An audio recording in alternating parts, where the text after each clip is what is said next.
સુરત શહેરમાં લાલગેટ પોલીસ સ્ટેશનની હદમાં 21 લાખથી વધુના સોનાના દાગીના લઈ બંગાળી કારીગર ફરાર થઈ ગયો હતો. લાલગેટ પોલીસે અનેક સીસીટીવી ફૂટેજ ચેક કર્યા હતા.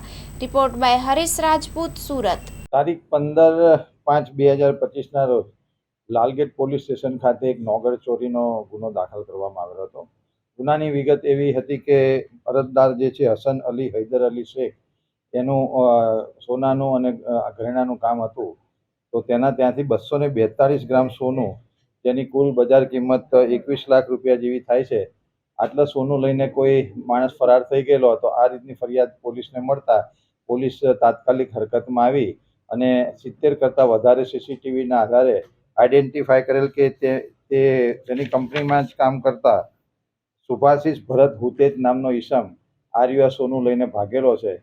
આ જે આરોપી છે તે આ 242 ગ્રામ સોનું લઈને પોતાના મૂળ વતન વેસ્ટ બેંગાલ ખાતે ભાગી રહેલો હોય, પરંતુ પોલીસને આ માહિતી મળતા તાત્કાલિક પોલીસે ગણતરીના કલાકોમાં આરોપીની વિરાર મુંબઈ ખાતેથી ધરપકડ કરેલ છે અને તેના પાસેથી પૂરેપૂરો 100% રિકવરી કરેલ છે.